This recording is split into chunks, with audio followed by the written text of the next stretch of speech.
नमस्कार, स्वागत है आपका डीडी राजस्थान के खास कार्यक्रम इस हफ्ते विशेष में। मैं हूं आपके साथ अर्निशा डाबले। इस कार्यक्रम में हम आपके लिए लेकर आते हैं देश भर के अहम किस्से और कहानियां। आज की ये कड़ी बेहद महत्वपूर्ण है क्योंकि इसमें हम आपके लिए लेकर आए हैं इस हफ्ते की विशेष कार्रवाई ऑपरेशन सिंदूर की पूरी कहानी और साथ ही कुछ ऐसे लोगों की प्रेरणादायक कहानियाँ। तो आइए शुरुआत करते हैं आज की इस कड़ी की। 22 अप्रैल को पहलगाम में हुए आतंकवादी हमले ने पूरे देश को झकझोर कर रख दिया। 26 मासूमों की जान गई और सबके जहन में एक ही सवाल था, कब मिलेगा इसका जवाब। हमारे पास उस जवाब ऑपरेशन सिंदूर की तस्वीरें हैं, जो न केवल एक सैन्य कार्रवाई थी परंतु भारत की नई नीति का ऐलान। तो आइए देखते हैं उस प्रहार की तस्वीरें और जानते हैं भारत की रणनीति और जन भावना का संकल्प।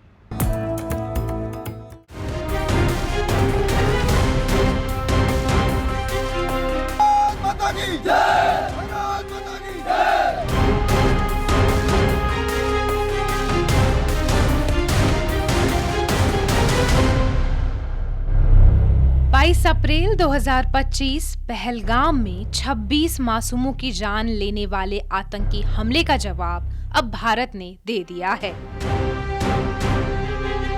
ऑपरेशन सिंदूर सिर्फ एक सैन्य कार्रवाई नहीं बल्कि आतंक के खिलाफ भारत की नई नीति की घोषणा है।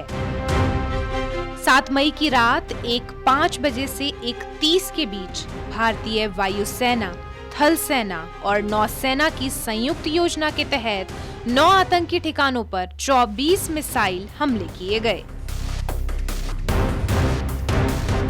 इनमें जैश-ए-मोहम्मद का बहावलपुर अड्डा, लश्कर-ए-तैयबा का मुरिद के हेडक्वार्टर और पीओके में मौजूद सियालकोट, कोटली व बरनाला के कैंप शामिल थे। ये कार्यवाही नपीतुली, नॉन एस्केलेटरी, आनुपातिक और जिम्मेदारीपूर्ण है। ये आतंकवाद की इंफ्रास्ट्रक्चर को समाप्त करने और भारत में भेजे जाने वाले संभावित आतंकवादियों को अक्षम बनाने पर केंद्रित है।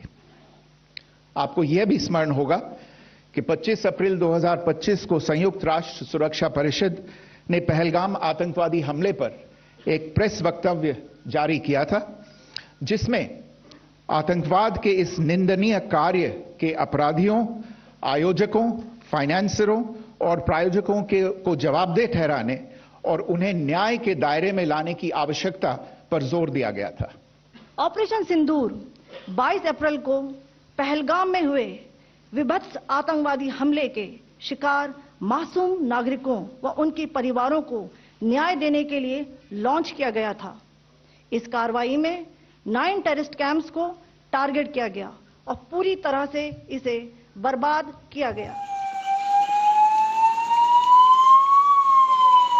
साथ ही देश भर में ब्लैकआउट ड्रिल्स और हाई अलर्ट घोषित किया गया। आम जनता सोशल मीडिया पर एकजुट है। सेना के समर्थन में नारे, तिरंगे और देशभक्ति के पोस्ट देश के जनमानस की भावना को बयां करते हैं। हमारे देश की आर्मी ये नहीं चाहती है किसी लोगों को, आम जनता को परेशानी हो, इसलिए उन्होंने पाकिस्तान में किसी जनता को परेशान नहीं किया है। कोई आतंकी हमला कर रहा है, जहाँ पे आतंकी अड्डे थे उनको ही उड़ाए है और उन्होंने बहुत गलत किया था। ये पहलगाम हमला 22 अप्रैल को जब 26 लोगों की हत्या कर दी थी और उन्होंने बहुत गलत किया था, धर्म पूछ के बस ऐसे कुछ किया था। पहलगाम जो हमला हुआ था ना, उनका आतंकी मुंह तोड़कर जवाब दिया। उन्होंने भारत के सभी सैनिकों ने, सभी सेनाओं ने मिलकर जो पाकिस्तानी अड्डे थे, मेन आतंकी थे ना, उन पर हमला किया। यहाँ पर जितने भी भाई बिंदु है ना, ये इंडियन आर्मी की तैयारी करे। हम चाहते हैं शायद भले आज हमें मोदी सरकार या सेना का ऑर्डर आ जाए ना, हम तैयार है, डट कर तैयार हम लड़ने के लिए। हमारी सेना पर भी गर्व है और हमारा एक शायर भी है, कदम कदम पर लड़े थे तुमसे, कदम कदम पर लड़ेंगे तुमसे, दम है कितना दमन में तेरे, देख लिया है देखेंगे। पाकिस्तान को मुंह तोड़ जवाब दिया। रात को 2:30 बजे उनके 9 अड्डे उनके उड़ाए गए। हम में भी उतना जोश है कि हम भी भारतीय सेना का हिस्सा बनना चाहते हैं और हमें बहुत गर्व फील हुआ। सुबह उठते ही बोला गया कि पाकिस्तान के 9 अड्डे उड़ाए गए। तो हमें बहुत गर्व फील हुआ। तो ये जो ऑपरेशन सिंदूर हुआ है, I think it's very good, क्योंकि आतंकियों को कभी भी नहीं हमें छोड़ना चाहिए। और जितने भी हमारे फौजी भाई हैं वो मेरा ख्याल एक बहुत ही अच्छा और कमेंडेबल जॉब कर रहे हैं। और इससे हमें ये हम संदेश भेजना चाहते हैं कि हिंदुस्तान कभी भी किसी भी आतंकी का साथ नहीं देगा और ना ही बर्दाश्त करेगा। बहनें और बेटियां, इनका सिंदूर उजड़ा है, उस सिंदूर की रक्षा के लिए उन्होंने जो ये ऑपरेशन कराया है उसके लिए हम अपनी सरकार को बहुत बहुत बधाई देते हैं और ये चाहते हैं कि हमारा देश ऐसे आतंकियों को समय समय के ऊपर ख़त्म करता रहे और बाकी जो जितने भी देश हैं, जो राष्ट्र हैं, उन सब का सहयोग हम अपनी कंट्री के साथ और हम भी अपनी कंट्री का सहयोग उनके साथ ये देना चाहते हैं। हम लोग सेना को बधाई देते हैं और इसी तरह से सेना, हमारी जो सेना है वो हमेशा अमन और चैन का काम करती है। कोई साधारण जनता को कभी परेशान नहीं किया, जो काम उनको दिया है उन्होंने वही टारगेट पूरा किया। जय हिंद। ये अच्छी पहल है और आतंकवाद की जो है से कहीं ना कहीं जो है कमर टूटती है और भारत सरकार के जो है ऐसे आगे जो है कोशिश और प्रयत्न होने चाहिए कि किस तरह जो है आतंकवाद की कमर टूटे और आतंकवाद का जो है सफाया हो, खात्मा हो। ऑपरेशन सिंदूर एक कार्रवाई नहीं, एक चेतावनी है। यह भारत की रणनीतिक बदलती सोच का प्रतीक है। अब हर वार का जवाब होगा सीधा, सटीक और साहसिक। देश के 140 करोड़ लोग अब एक स्वर में कह रहे हैं जय हिंद और आतंक के हर ठिकाने को मिटाने का संकल्प। ब्यूरो रिपोर्ट, दूरदर्शन समाचार, जयपुर। हर साल लाखों लोग सांस की उस बीमारी से जूझते हैं जो दिखती नहीं लेकिन जिंदगी की रफ्तार धीमी कर देती है। बात हो रही है अस्थमा की। हर साल मई के पहले मंगलवार को अस्थमा दिवस मनाया जाता है ताकि इस बीमारी को और अच्छे से जाना जाए, इसके लक्षणों को पहचाना जाए और इसके उपायों को अपनाया जाए। तो आइए देखते हैं क्या है ये बीमारी और इसमें क्या क्या कर सकते हैं बचाव के लिए। सांस लेना हमारे लिए सबसे सामान्य काम लगता है, लेकिन जब फेफड़ों में सूजन आ जाए और वायु मार्ग सिकुड़ जाए तब यह सामान्य क्रिया भी चुनौती बन जाती है। अस्थमा एक पुरानी लेकिन काबू में लाई जा सकने वाली बीमारी है जिससे भारत में करोड़ों लोग प्रभावित हैं। अस्थमा किसी भी उम्र में हो सकता है। इसके लक्षणों में बार बार खांसी आना, सीने में जकड़न और सांस फूलना शामिल है। ट्रिगर फैक्टर में धूल, धुआं, मौसम में बदलाव और एलर्जी शामिल है। अगर लोग नियमित इलाज और इन्हेलर का सही इस्तेमाल करें तो अस्थमा पूरी तरह कंट्रोल में रह सकता है।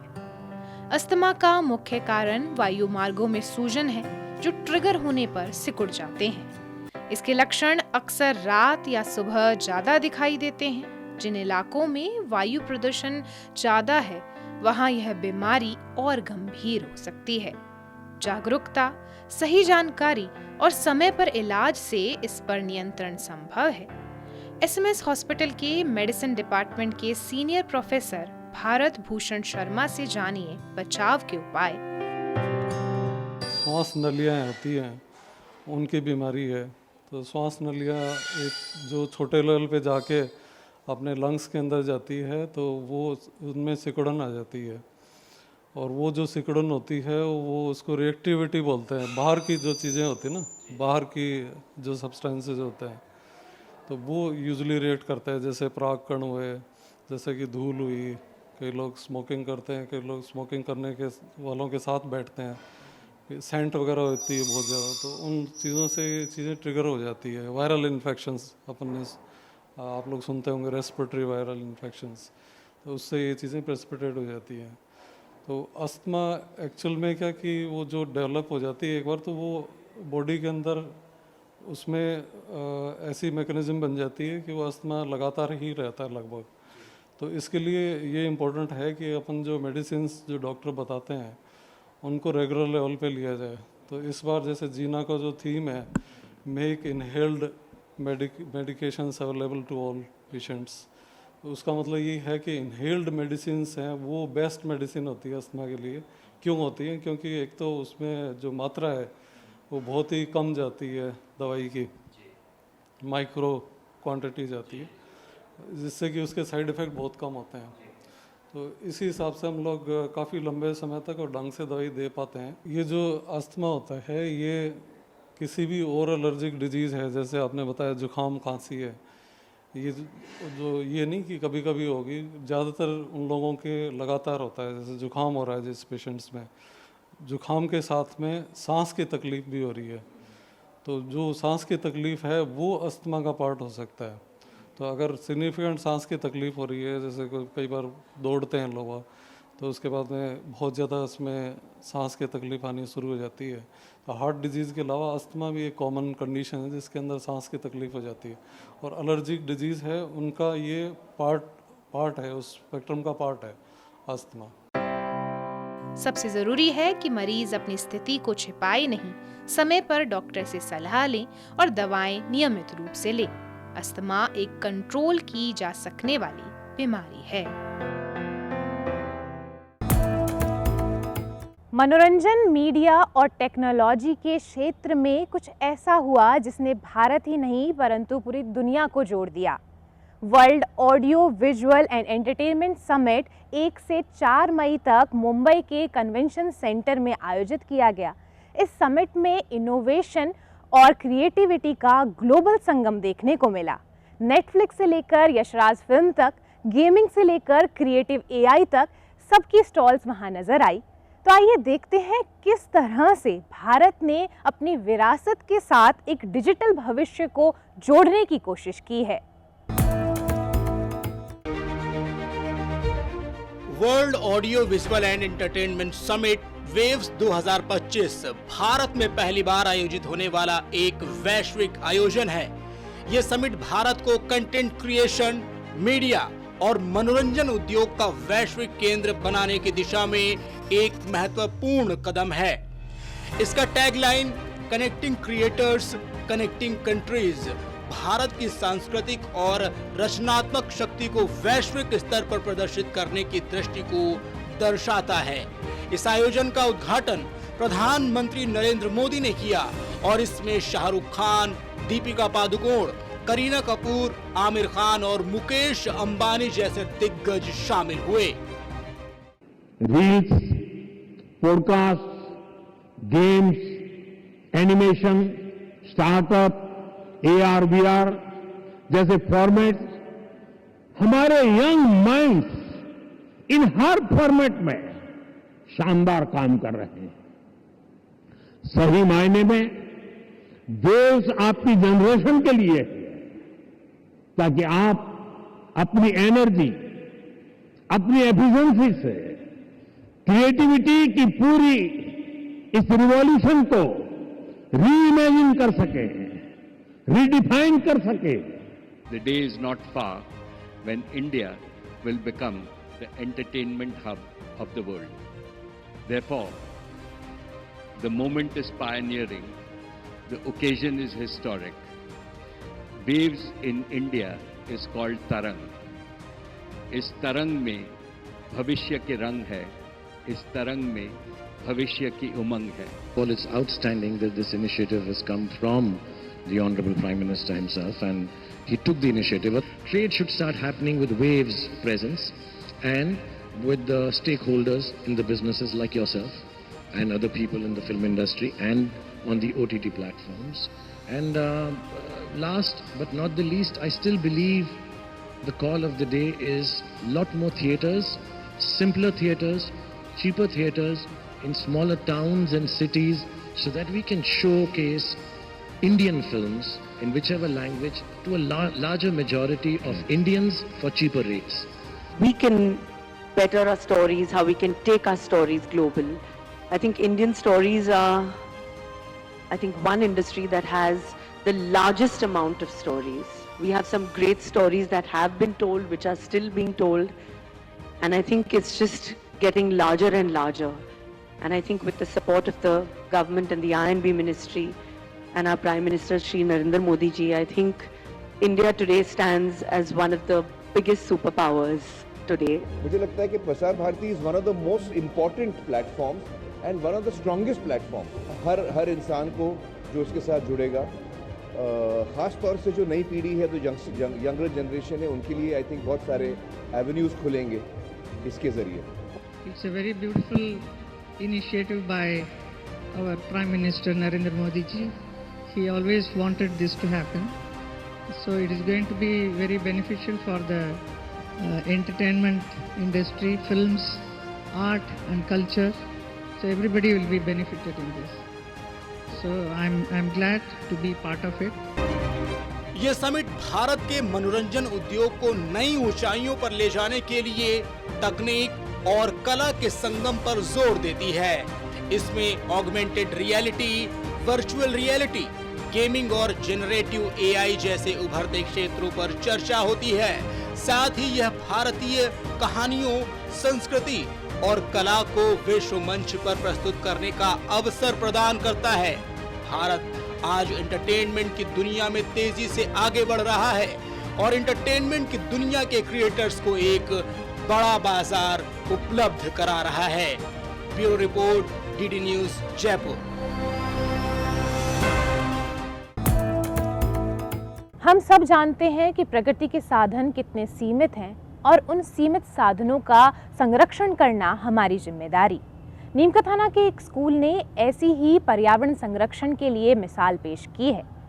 एक स्कूल में बर्तन धोने वाले पानी को बर्बाद नहीं किया जाता, बल्कि वापस सब्जी उगाने के प्रयोग में लिया जाता है। एक बहुत ही सुंदर किचन गार्डन बनाया गया है जहां पानी की बूंद बूंद को सहेजा जाता है।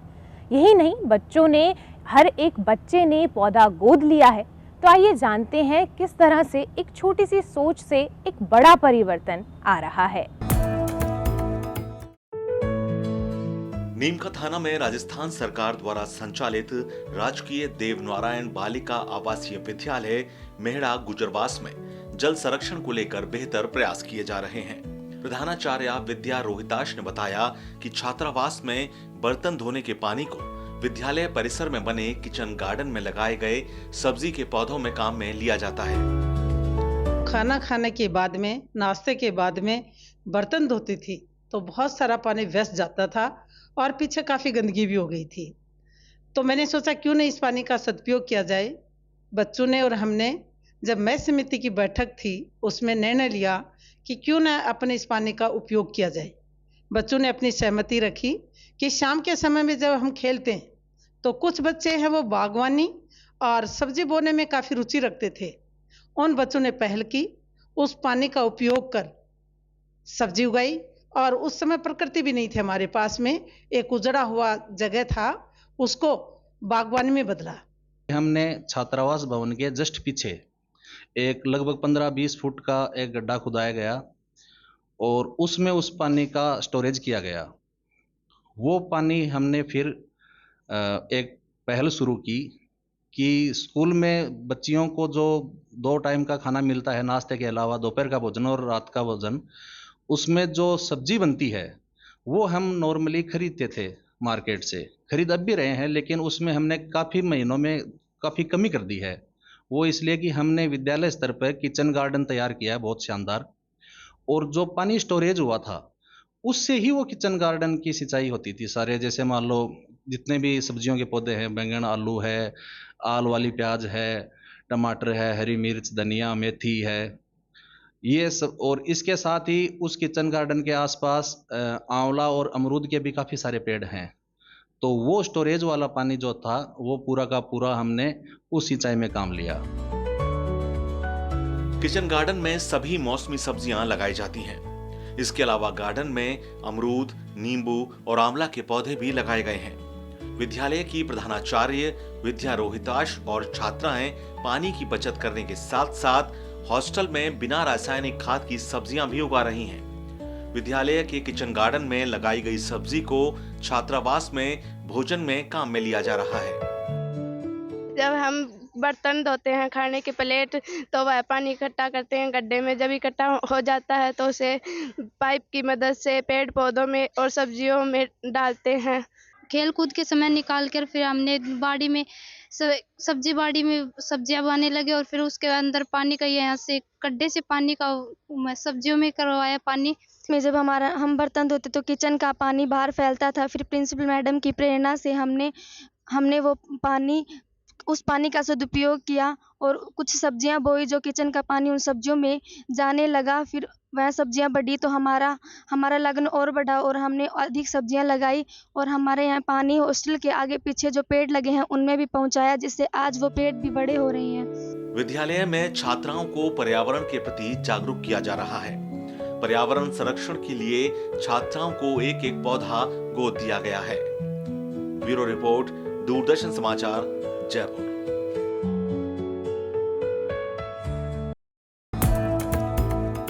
कभी शब्दों से क्रांति, कभी रंगों से संवाद, तो कभी सुरों से आत्मा को छू लेने वाला संगीत। रविंद्रनाथ टैगोर केवल एक कवि नहीं थे, परंतु भारत की आत्मा की आवाज़ थे। 9 मई को उनकी 164वीं जयंती मनाई गई। उन्होंने न केवल भारत को जनगण मन दिया, परंतु एक नई सोचने की दिशा। तो आइए जानते हैं कैसे आज का युवा भी उनके विचारों और रचनाओं से प्रेरणा ले रहा है और आगे बढ़ रहा है।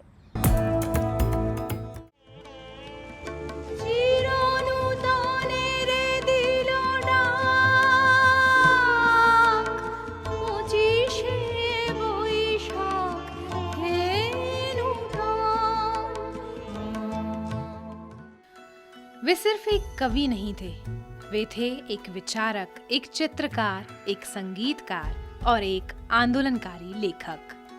रविंद्रनाथ टैगोर पहले एशियाई हैं जिन्हें साहित्य का नोबेल पुरस्कार मिला।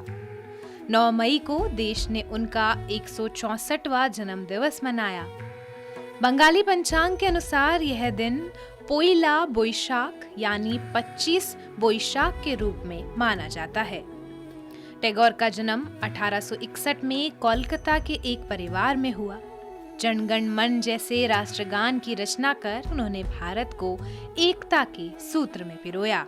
उनकी रचनाएं केवल साहित्य नहीं बल्कि भारतीय आत्मा की अभिव्यक्ति हैं। शांति निकेतन, जिसे उन्होंने खुद स्थापित किया, आज भी उनके विचारों और शिक्षा प्रणाली का जीवंत प्रतीक है।